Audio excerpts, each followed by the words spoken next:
राम भक्त भील गुह की कहानी। गंगा के इस प्रदेश पर भीलों का अधिकार था और उनके राजा का नाम गुह था।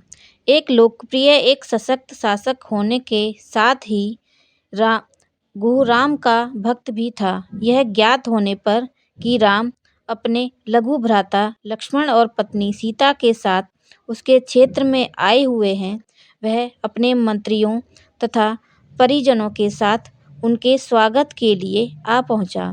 भीलराज गुह को देखकर राम स्वयं आगे बढ़े और उनसे गले मिले। वक्कल धारण किए हुए राम सीता और लक्ष्मण को देखकर गुह को अत्यंत क्षोभ हुआ। उसने विनयपूर्वक तथा आर्त स्वर में कहा, हे रामचंद्र, इस प्रदेश को आप अपना ही प्रदेश समझें।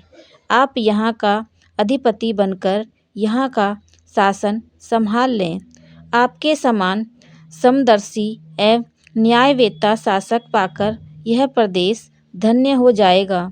मैं आपको विश्वास दिलाता हूँ कि यह संपूर्ण भूमि आपकी ही है और हम सब आपके अनन्य सेवक हैं। इतना कहकर गुहराज ने अपनी साथ लाई हुई सामग्री को राम के समक्ष रख दिया और बोला, हे स्वामी, ये भक्ष्य पेय लेह तथा स्वादिष्ट फल आपकी सेवा में प्रस्तुत है। आप कृपा करके इन्हें स्वीकार करें। आप लोगों के विश्राम के लिए व्यवस्था कर दी गई है। अश्वों के लिए दाना चारा भी तैयार है। गुह की प्रेममय वचनों को सुनकर राम बोले, हे निषाद राज, आप इस प्रदेश के राजा हैं, फिर भी आप मेरे स्वागत के लिए पैदल चलकर आए हैं। मैं आपकी जितनी प्रशंसा करूं कम है। आपने दर्शन देकर हम लोगों को कृतार्थ कर दिया। इस प्रकार निषाद राज की प्रशंसा करते हुए राम उन्हें प्रेम पूर्वक अपने पास बिठा लिया और मधुर वाणी में कहने लगे, भीलराज, आपको सानंद और सकुशल देखकर मुझे अत्यधिक प्रसन्नता हो रही है।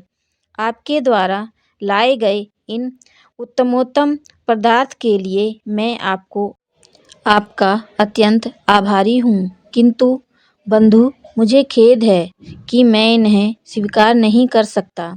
ये सारे पदार्थ राजा महाराजा के खाने के योग्य हैं, किंतु अब हम तपस्वी हो गए हैं और हमारा भोजन तो केवल कंदमूल फल है, अतः हम इसे ग्रहण नहीं कर सकते।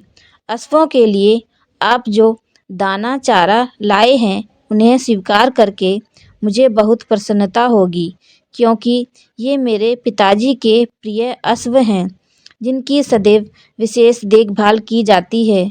गुह ने भीलों को अश्वों के विशेष प्रबंध करने के लिए आदेश दे दिया। संध्या होने पर राम, सीता और लक्ष्मण ने गंगा में स्नान किया तथा ईश्वर उपासना के पश्चात उन्होंने कंदमूल फल का आहार ग्रहण किया। गुहराज उन्हें उस कुटी तक ले आए जहाँ पर उन्होंने उनके लिए विश्राम के लिए अपने हाथों से प्रेम पूर्वक तृणशैया बनाई थी। कुटी में पहुंचकर गुह ने कहा, हे दशरथ नंदन, आप इन शैयाओं पर विश्राम कीजिए। मैं आपका दास हूँ, अतः मैं पूर्ण रात्रि जागकर हिंसक पशुओं से आप लोगों की रक्षा करूँगा।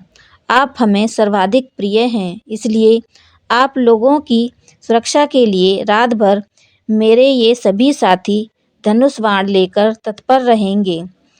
उनकी बातें सुनकर लक्ष्मण ने कहा, हे गुहराज, मुझे अपनी शक्ति, निष्ठा और भैया राम के प्रति आपके अनन्य प्रेम पर पूर्ण विश्वास है।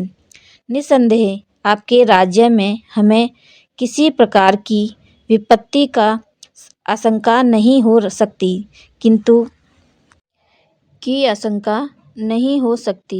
किंतु मैं भैया राम का दास हूँ, अतः मैं इनके बराबर में सो नहीं सकता। मैं भी रात भर आपके साथ पहरा देकर अपना कर्तव्य पूरा करूँगा।